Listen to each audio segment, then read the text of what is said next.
guess we are. Okay, guys, it's time to start. Before anybody panics, I will not be teaching class, okay? Brother Surendra is down south, Lauderdale area, with the missionary we helped down there for the weekend, and we have Brother Ken Lowry here this morning. I'm going to read this. This is something Surendra gave me so I wouldn't forget anything. Okay, Ken Lowry, his wife Jennifer, Cary, North Carolina, Cary Church of Christ. Ken was previously, he's lived in Michigan, Florida, Tennessee. The family is from Paris, Tennessee. He attended Freed-Hardeman, and his wife,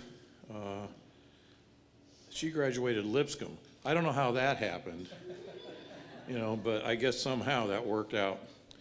Ken spent 30 years in the pharmaceutical industry, and then in 2010, refocused for the Church of Christ Disaster Relief Fund, and that's where he is now. So he's going to give us a report on what goes on there this morning. Over the years, off and on, we have funded that from time to time, special disasters, and Ken will also be bringing us the lesson this morning. All right? It's yours.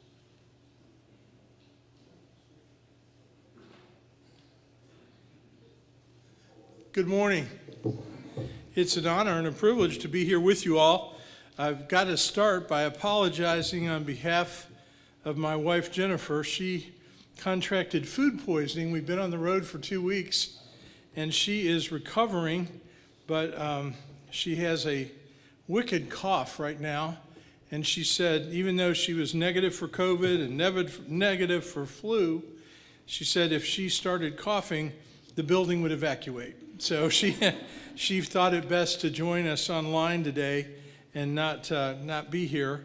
So please keep her in your prayers as we plan tomorrow to return to North Carolina after 2 weeks on the road. So I'm hoping that she feels well enough for us to be able to get home. I am so excited to be able to speak with you all this morning. We've had the privilege, a few occasions, to worship with you, most recently in July. And we appreciate so much this congregation and what you have done over the years, not only in evangelism, but helping with disasters.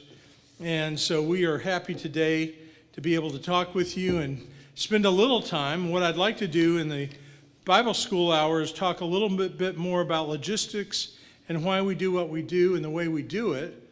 But then during the worship hour, we have a message based on the principles of disaster relief.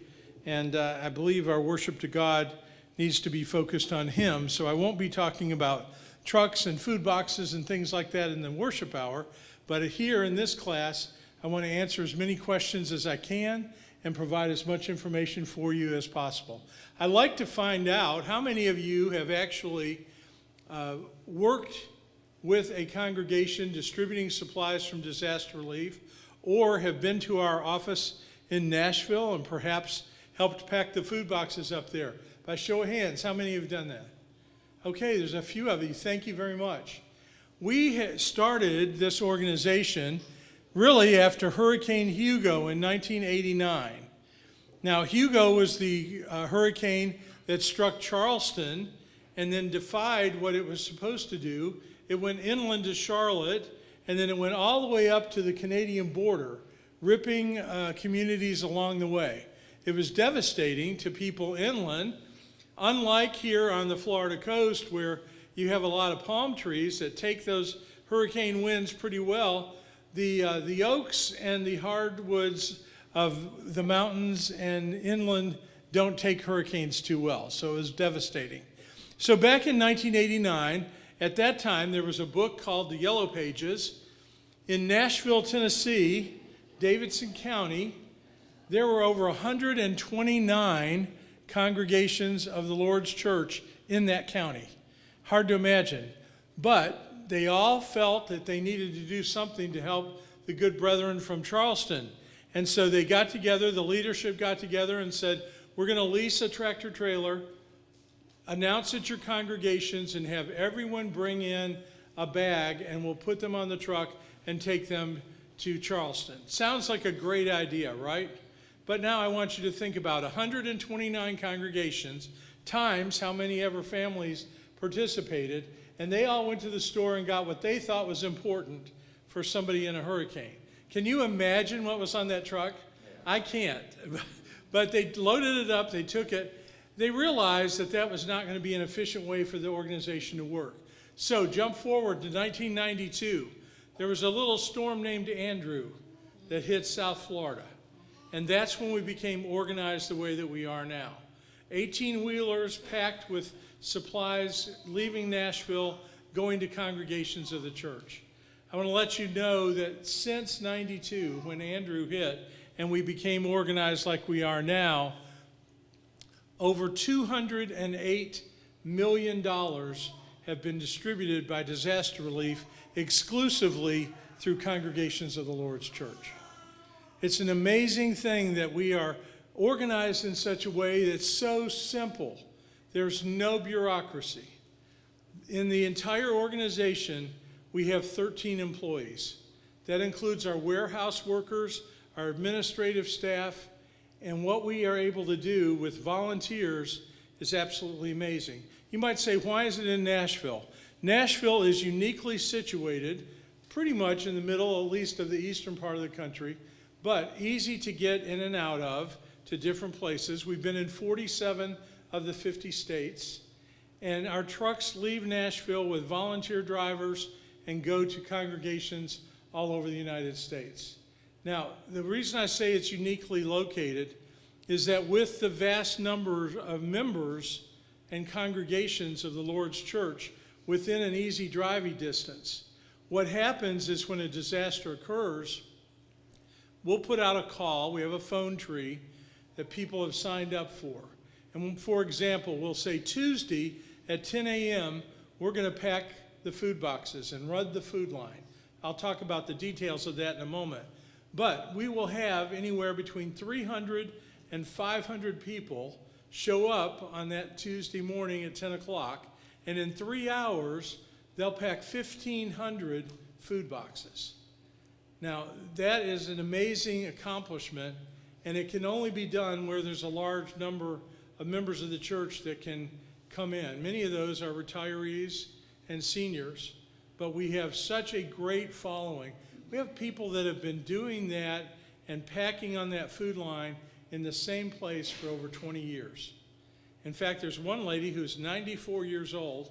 She shows up every time we run the food line, and she packs the green beans. Don't get her spot, okay? And so we have a wonderful team of supporters that help us to do that. As I mentioned, our truck drivers are volunteers. We'll talk more about that in a minute too. So the truck, the 53-foot semi, has $75,000 to $80,000 worth of supplies. It's on 24 pallets. In addition to the food boxes, which are 60 pounds, they have enough food for a family of 4 for 5 days. I like to tease the young people sometimes, and I show them an item from the food box, and they don't know what it is. It's called a manual can opener, and we put that in so that even without power, you can open and get into things. And many of the items in the box don't require any heating or electricity or anything to be able to be consumed. So when you have a disaster, many of the situations are such that they're able to use that food box. In addition to that, first of all, let me say, that is labeled and it is ready for a congregation to hand out. The other things that are packed like that, we have a personal care items box for men and women. Then we have an infant care box. Think for just a minute, if any of us are in a disaster, how difficult it is.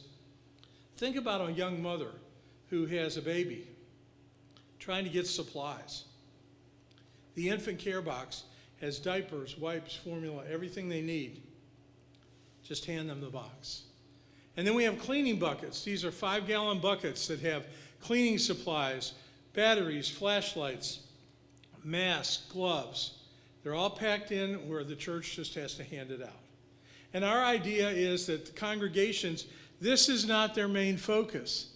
This is not something they do every day. We've seen time after time where when a disaster occurs, people are bringing things in. Think back to Hurricane Hugo. Everybody has their idea of what's important, but then all that's got to be put together.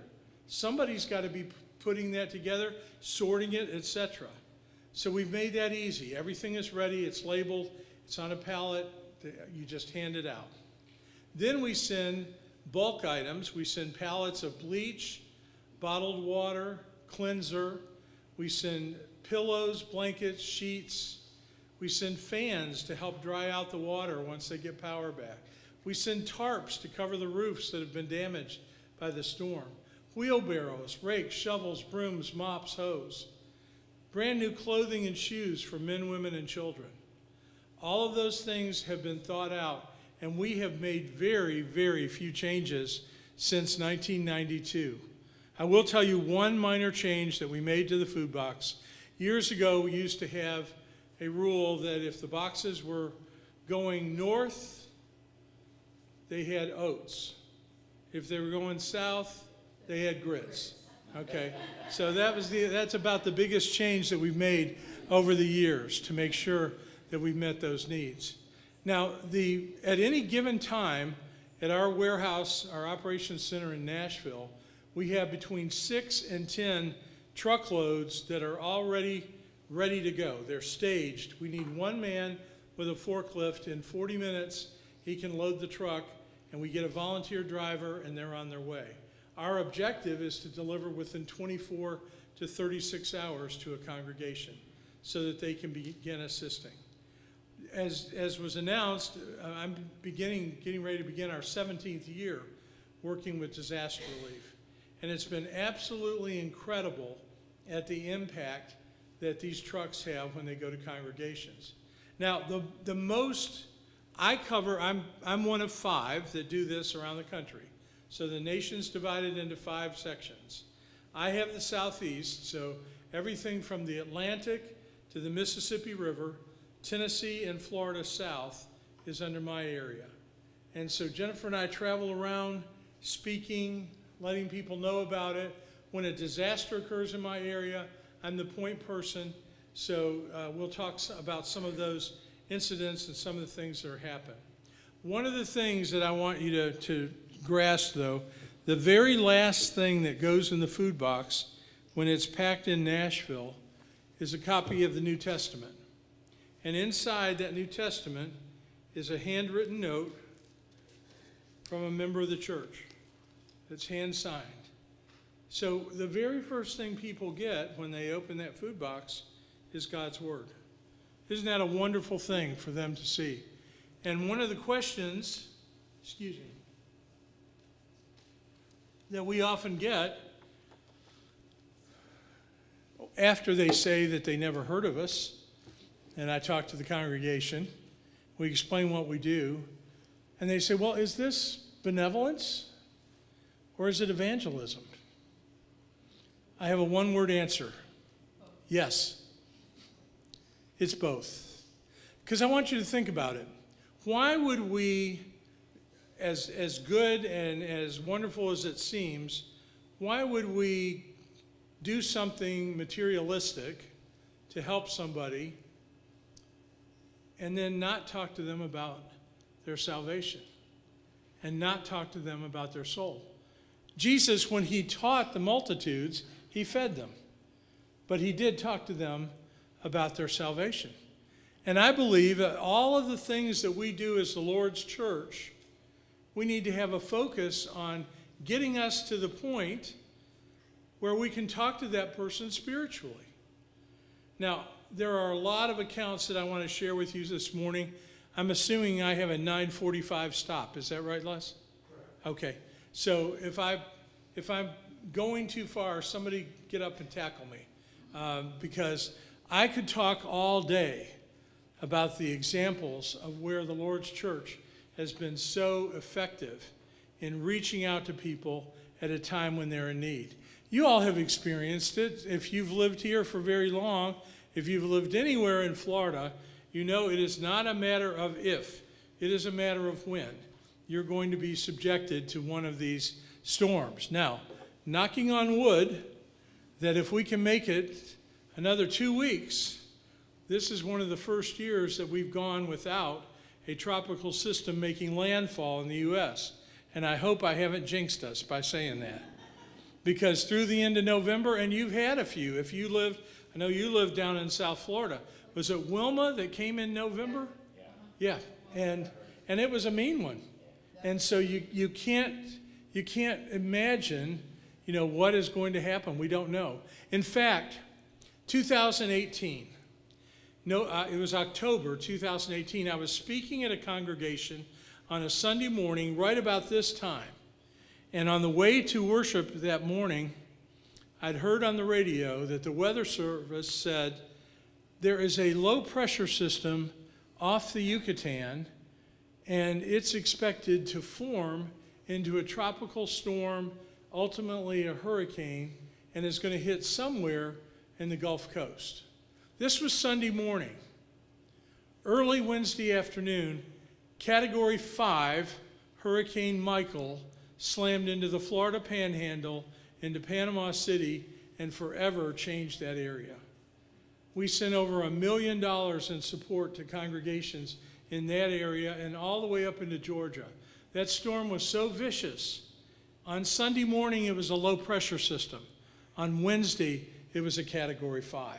So we can never take anything for granted and know that things can happen. But we're going to talk a lot about hurricanes. But this year has been a year of tornadoes, fires, and floods.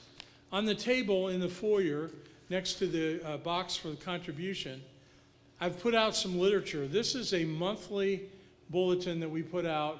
It tells everywhere that we have sent, and it tells in detail what we sent to them and the value of that. One of the things that impressed me when I was looking to go to work with Churches of Christ Disaster Relief, my late father was an elder in the Lord's Church, and I was taught all my life about stewardship. We have to be good stewards. We have to help people, but we need to know where we're sending that help. We need to know what's going to happen with that. And part of our plan to practice good stewardship is every month we publish this. It's found online. If you want to look at our website, you can see so that you know where the funds that are given to disaster relief, where they're employed. In addition, there's a number that I wish we didn't have to talk about, but we do in this day and time. And if you've ever heard how much of each dollar goes directly to help the person on the end that you want to help, if you listen in our world today, sometimes the amount that goes to help people is less than 30%. When I started working 16 years ago for disaster relief, I was told that number for us is 85%. 85 cents of every dollar goes directly to helping people. Now, the last 6 years, the state of Tennessee has required us to be audited by an independent auditor. They've come in and they look at everything that we do, everywhere that we send. They've come back and said that 85% is not an accurate number. Do not quote the 85%. The actual number is 94%. And that's because we have no debt. The buildings were paid for long ago by people that wanted to pay for the buildings. And so the contributions that we get go directly to help people. Every $1 that we receive, we can buy $3 worth of goods. We have purchasing agreements with suppliers, and so we're very efficiently able to make that money go farther. So $1 equals $3. And that's the reason we're able to do what we can do. So enough about the Operations Center. If you have questions, I know I'm talking, but if you have questions, please don't be shy. Interrupt me and we'll answer whatever questions you have as we go along. So the first place that I was able to go after I started work for disaster relief was up in eastern Kentucky. Have any of you ever been in eastern Kentucky or West Virginia? If you have, then when I talk about hills, you know what I'm talking about.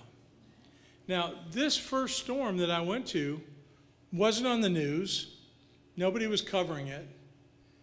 And yet, there's a little place in eastern Kentucky outside Pikeville called Rabbit Creek. They had just what we would call an everyday afternoon thunderstorm.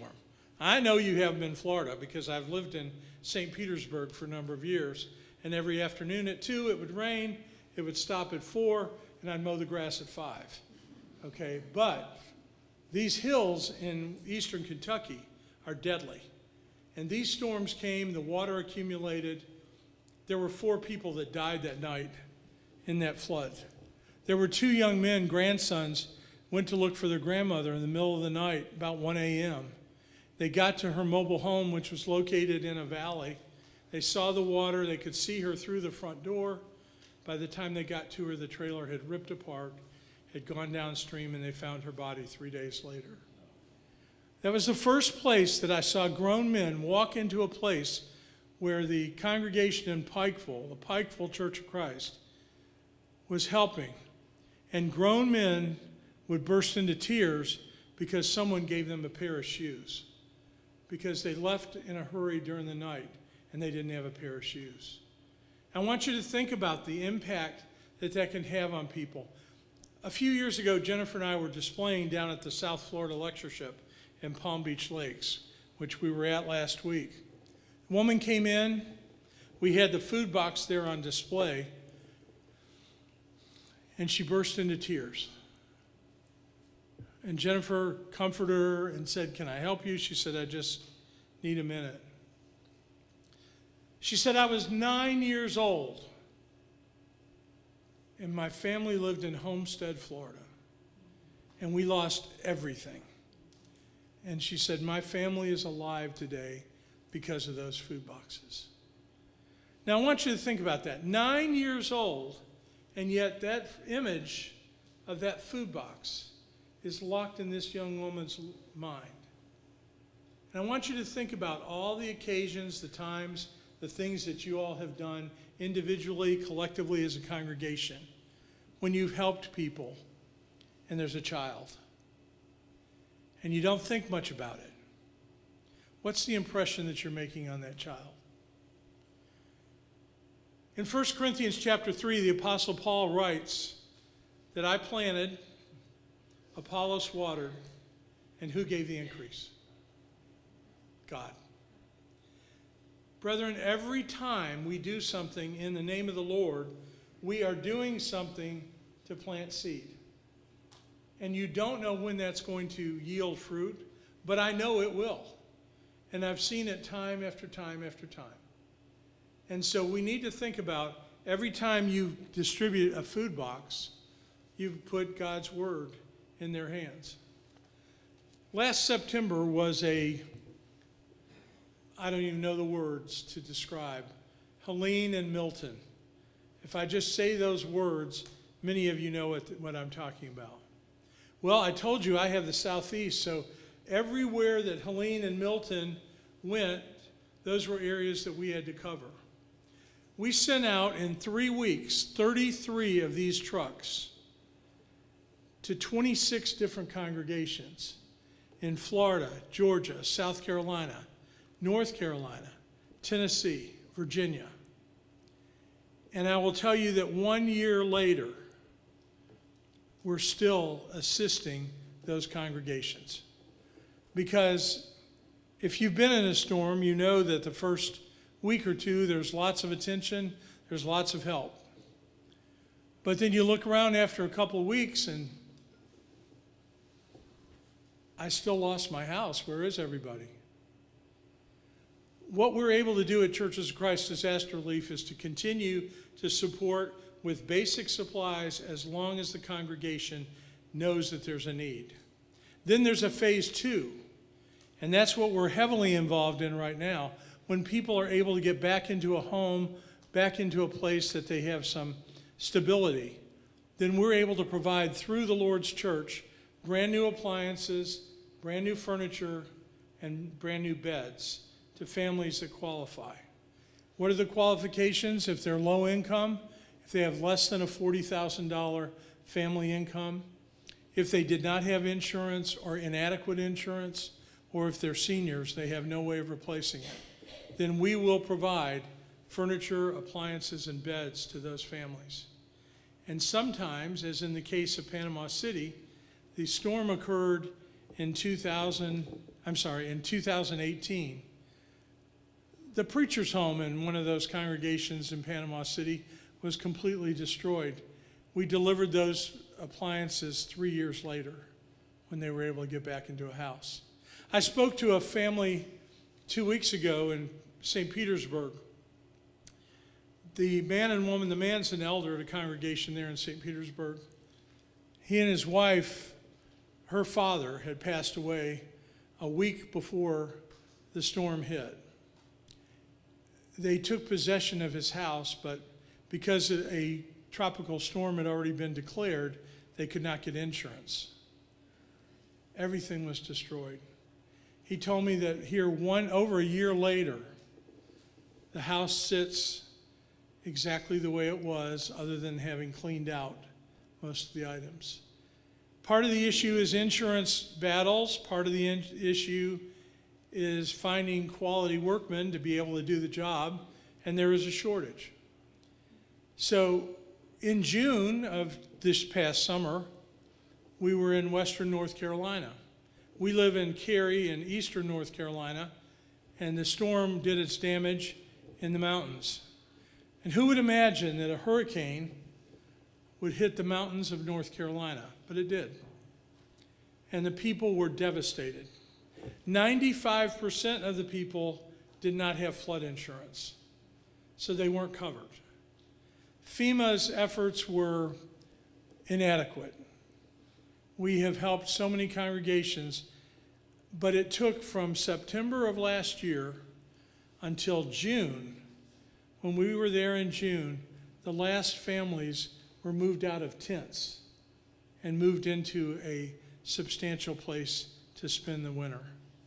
Last winter, they were in tents in the mountains, and congregations were sending heaters, fuel oil, blankets, just trying to keep people alive. So that's the type of things that people don't hear on the news anymore, because the media's moved on to something else. There are some wonderful accounts that I need to share with you about what happens with disaster relief. And before I do that, this bulletin shows you that in the absence of any hurricanes, we've sent out almost $5 million worth this year. Floods, fires, tornadoes.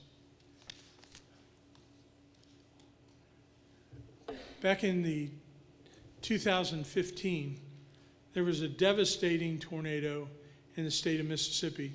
It started in the Delta in the northwest part of the state and moved for 105 miles across to a community called Holly Springs.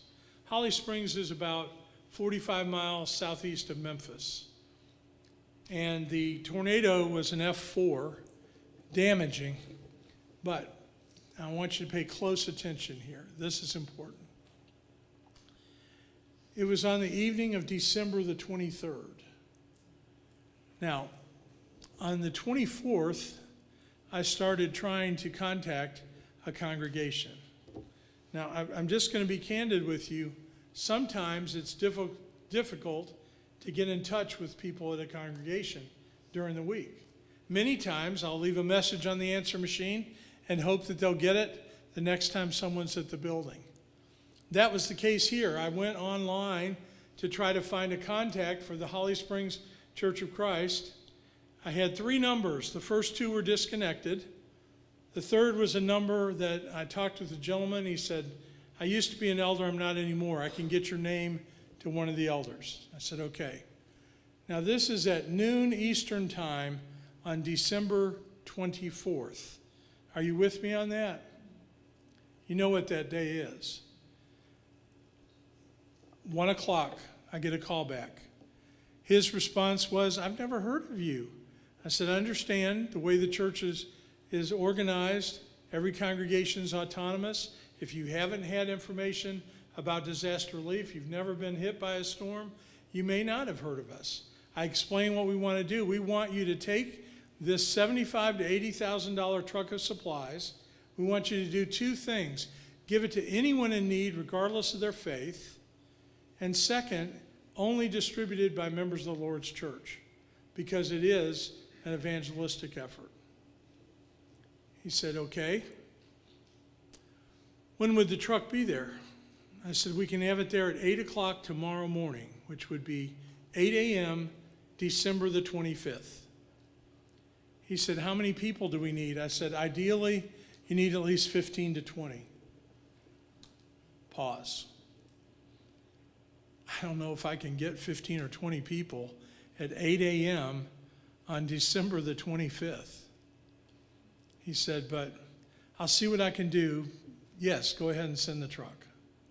So we called, and one of our drivers, our volunteer drivers, said that his family was going to have their holiday celebration at 7 p.m. that night in Nashville, and that he'd be ready to go at 11 p.m.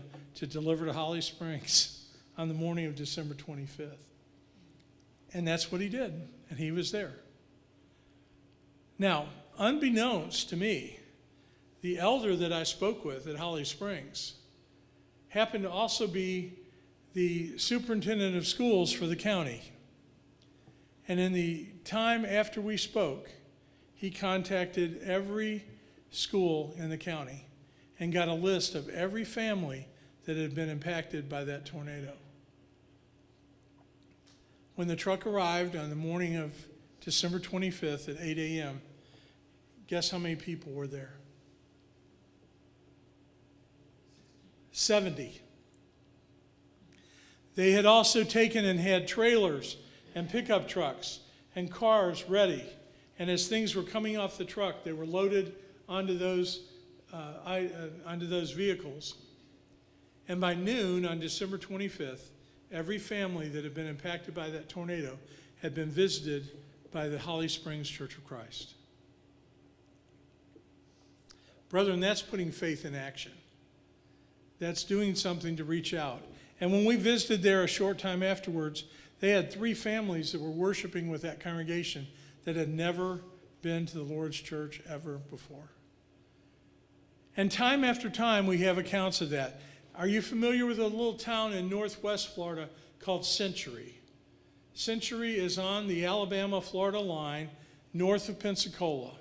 Now, it's in Escambia County, and they told me that Century is the poorest community in the poorest county in the state of Florida. They had a tornado. It happened on Valentine's Day. That congregation there is about 100 members, and they had tried for years evangelizing the community around them. They knocked on doors. They invited people to Vacation Bible School. They invited people to gospel meetings. Modest success at best. They tried studying with people occasionally. This tornado came through and ripped right by the church building. It did not hit the church building, but it took their sign and bent it at a 45-degree angle. Beyond their building, a 300-yard wide path of destruction. Total destruction of all those homes.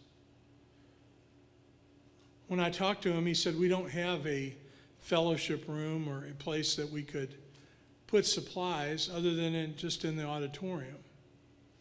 But he said, our neighbors need us, send the truck. In the 24 hours that it took for the truck to get there, those members had they had a drive-through, they had built a room. They enclosed the drive-through, sheetrock, electric, everything. They had built a room in 24 hours just to distribute the truck. And they helped their neighbors. 3 weeks later, about 10 o'clock on a Wednesday night, the elder called me and he said, I had to share with you. He said, there's a man and woman that live around the corner. We've tried everything. Tonight at Bible study, both of them were baptized. You don't know when God will give the increase, but God will give the increase. We have to have the faith to do what we're told to do, which is plant. I'm so grateful that God didn't tell us to keep score. I had someone ask me not too long ago, do you really believe that all this stuff you're sending out is doing any good? And I said, yes, I do. He said, can you prove that? And I said, I can. I said, if you'll give me one number, I want you to tell me in 2025 value what is the value of a human soul? You give me that and I'll be able to tell you. The answer is that one soul is priceless. And over the years, there have been literally thousands that have been converted or restored because congregations cared enough to go out and to help people in a time of need. And that's what we need to remember. God didn't tell us to keep track. He told us to plant and water. He'll give the increase. You can't do an ROI spreadsheet on the value of human souls. And we have an opportunity, brethren, at a time when people's hearts might be open to do more to bring them to Christ. This is one of many ways that we can do that. I am so grateful for the fact that after Hurricane Katrina down in the Gulf Coast, congregations told us, we didn't ask, there were documented over 300 baptisms and over 1,700 restorations, just as a result of what congregations did after Hurricane Katrina. Now, we have to think about, we have to make sure that we're doing things that are pleasing to God. I think God is very pleased when we go out to people, and the people that we're helping oftentimes come and say, "Why are you doing this? You don't know us. We don't go to your church. Why are you helping us?"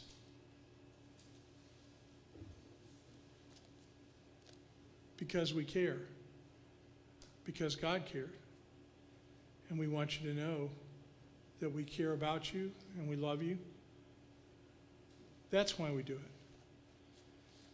It's unbelievable when you start thinking about situations that occur. On August the 21st, 2021, there's a little town about an hour west of Nashville called Waverly, Tennessee. Any of you ever heard of Waverly? Waverly is just a couple of thousand people. It's a beautiful little town. It sits on a little creek. Well, that morning, on a Saturday morning, any summer day, they had torrential rains on that Saturday morning. When it ended, 19 inches of rain had fallen at a little town called McEwen, Tennessee. The creek that runs from McEwen down to Waverly exploded. There was a railroad trestle that runs along US 70 in Tennessee. The water built up behind that trestle until it burst. And a 20-foot storm surge of water went through Waverly, Tennessee. And in a short period of time, 21 people lost their lives. There was a man delivering potato chips at the only grocery store in town. He was putting chips on the rack.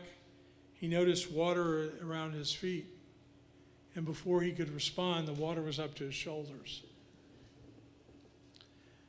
The Waverly Church of Christ, about 200 members, sat on the opposite side of Main Street. The flooding took place on the north side of Main Street, and the Waverly congregation went into action. The storm happened on Saturday when we were there on Monday. The parking lot was filled. FEMA was there taking relief information. The Red Cross was there feeding people, bedding them down. The church building was hosting over 50 families as a place to live. The health department was there giving hepatitis and tetanus boosters. The parking lot was filled with relief supplies, and our tractor trailers were going in with food and clothing. That congregation let their faith show. They helped over 600 families, not just for a week, not just for a month, not just for a year, but for 3 years. They fed and helped 600 families. They helped them find housing. They provided beds, furniture, and appliances that we were able to help them with. And that congregation is thriving today. They've had multiple people that were baptized. They have multiple families worshiping with them. And that leads to the scripture that we're going to have as our scripture reading this morning in the worship hour. Paul writing to the church in Galatia, in Galatians chapter 6, 9 and 10. And let us not be weary in well-doing, for in due season we shall reap if we faint not. Verse 10, as we have therefore opportunity, let us do good unto all men, especially to them who are the household of faith. We're going to close in just a couple of minutes, but I want you to think about that. As we have opportunity. Brethren, I'm going to suggest to you as we close this morning that you have an opportunity. You'll have an opportunity today. You don't know where it may be. It may be in the grocery store. It may be at the restaurant. It may be a neighbor. It might be tomorrow at school or at work or somewhere. You have opportunities. And the scriptures tell us as we have opportunity, do good unto all men. All men. That's how we let our light shine. That's how we become the example that Christ wants us to be.